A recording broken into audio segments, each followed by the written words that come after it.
자, 오늘 다룰 주제는 바로 안보가 곧 경제다. 입니다. 이게 무슨 말이냐면요. 우리가 지난 수십 년 동안 너무나 당연하게 생각했던 세계 경제의 작동 방식이 있잖아요. 그게 지금 근본부터 뒤바뀌고 있다는 겁니다. 효율성만 따지던 낡은 모델은 이제 끝났고요. 완전히 새로운 패러다임이 떠오르고 있는 거죠. 이 거대한 변화의 흐름을 지금부터 한번 따라가 보겠습니다. 이 문장 한번 보세요. 평화는 외교로 유지되지 않는다. 평화는 주문서로 유지된다. 야, 정말 이 한마디가 새로운 시대의 핵심을 그냥 정확히 꿰뚫는 것 같아요. 이게 무슨 뜻이겠어요? 더 이상 좋은 말로 하는 외교 이런 걸로는 안 된다는 겁니다. 결국 실질적인 경제력 그리고 군사력 이게 바로 국력이고 이게 바로 평화를 보장한다는 아주 냉철하고 실용적인 접근법인 거죠. 말 그대로 이제 세계를 움직이는 게임의 룰이 완전히 바뀌었다 이런 선언이나 마찬가지입니다. 자, 보세요. 구시대와 신시대. 이게 오늘 이야기 전체를 꿰뚫는 가장 중요한 핵심입니다. 예전에는 어땠어요? 무조건 효율성이었죠. 인건 비싼 곳 찾아서 전 세계에 공장 짓고 최대한 싸게 만드는 게 장땡이었잖아요. 근데 이제 그 시대는 끝났습니다. 이제는 회복 탄력성과 안보가 최우선이에요. 이게 무슨 말이냐면 갑자기 어디서 전쟁이 나거나 무슨 일이 터져도 절대 흔들리지 않는 튼튼한 공급망, 이게 더 중요해졌다는 겁니다. 이 패러다임의 전환, 이게 앞으로 세계 경제를 움직일 가장 거대한 동력이라고 보시면 됩니다. 자, 그럼 이 새로운 시대가 열리면서 가장 먼저 나타나는 현상, 그 첫 번째 결과물이 뭘까요? 네, 바로 이겁니다. 전 세계적으로 국방비 투자가 엄청나게 그리고 꾸준히 늘어나는 거죠. 우리가 이걸 국방 슈퍼 사이클이라고 부릅니다. 말 그대로 군비 증강의 새로운 시대가 시작된 거예요. 여기서 핵심은 바로 이 숫자 5%입니다. 이게 무슨 숫자냐면요. 나토의 새로운 국방비 지출 목표로 제시된 수치예요.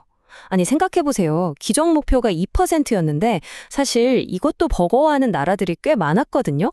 그런데 이제는 무려 GDP의 5%를 국방비로 쓰자는 제안이 나온 겁니다.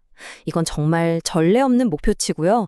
전 세계 방위 산업에 엄청난 슈퍼사이클이 오고 있다는 가장 확실한 신호라고 할 수 있겠죠. 그럼 그 막대한 돈은 다 어디로 흘러 들어갈까요? 물론 땅 위, 바다 위 무기들도 중요하죠. 하지만 진짜 새로운 전쟁터, 차세대 전장은 바로 우주입니다. 이제 우주는 더 이상 별 보고 탐사하는 그런 낭만적인 공간이 아니에요.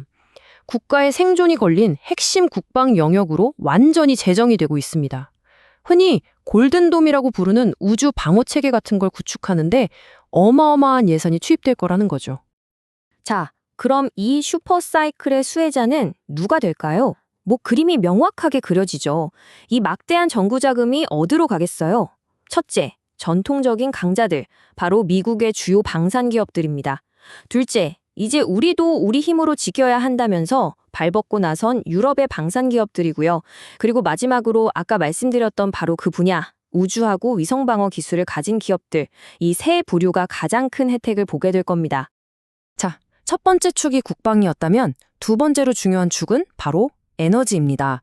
이것도 마찬가지로 안보라는 새로운 렌즈로 보니까 에너지의 정의 자체가 완전히 다시 쓰이고 있어요. 단순히 환경 문제를 넘어서는 훨씬 더 큰 이야기가 된 거죠. 네, ESG의 종말, 표현이 좀 과감하죠. 하지만 분석 자료에서는 분명히 이렇게 이야기하고 있습니다. 지난 몇 년간 투자 세계의 핵심 키워드가 바로 ESG, 즉 환경, 사회, 지배구조였잖아요. 그런데 이 트렌드가 이제는 국가 안보라는 훨씬 더 중요하고 시급한 우선순위에 밀려나고 있다는 겁니다. 그래서 이런 개념이 등장합니다. 바로 국가안보 필수제. 이게 무슨 말이냐면 화석연료나 원자력 같은 게 이제는 더는 단순한 에너지원이 아니라는 거예요. 그동안은 환경오염의 주범처럼 여겨졌잖아요. 근데 이제는 아닙니다. 국가의 생존과 독립을 위해서 없어서는 안 될 아주 중요한 전략 자산으로 격상된 겁니다.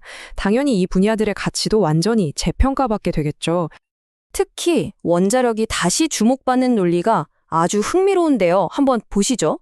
자, 첫 번째. 지금 AI 붐이 일면서 거대한 데이터 센터가 계속 지어지고 있죠.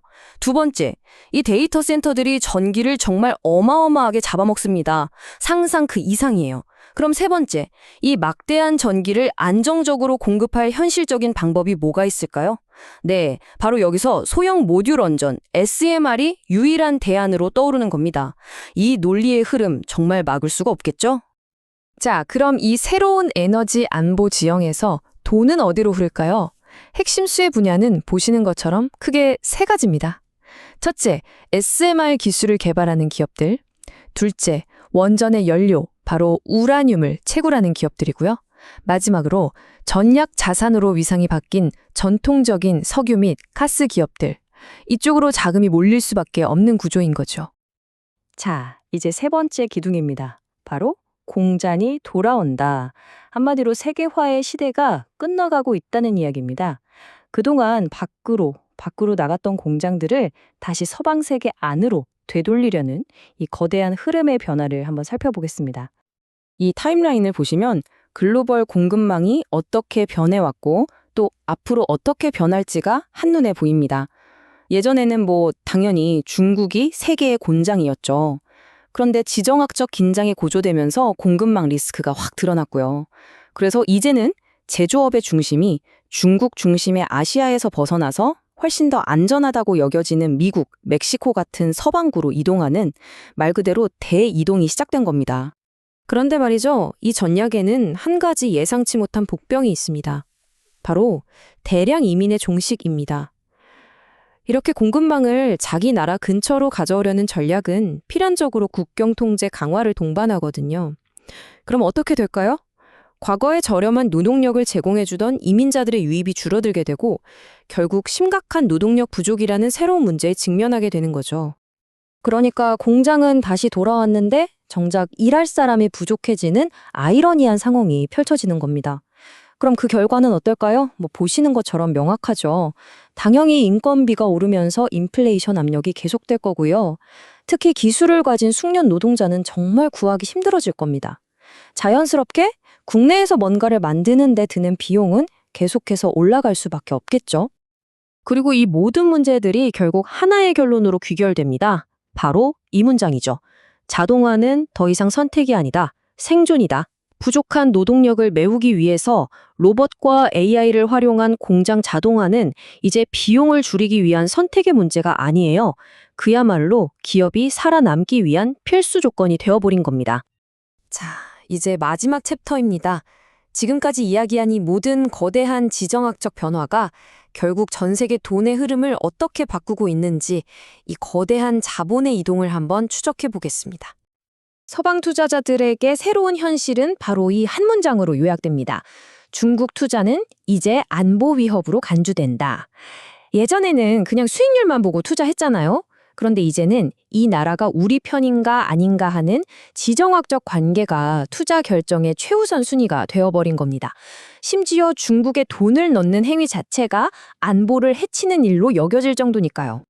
이 표가 바로 그 거대한 자금의 이주를 한눈에 보여줍니다. 자, 중국에서 빠져나온 막대한 자본들, 이게 다 어디로 향하고 있을까요? 네, 바로 미국 본토로 흘러 들어가고 있고요. 또 새로운 성장 동력으로 떠오르는 인도, 그리고 공급망 재편의 최대 수혜국으로 꼽히는 멕시코와 동남아시아, 바로 이 나라들로 돈이 옮겨가고 있는 겁니다.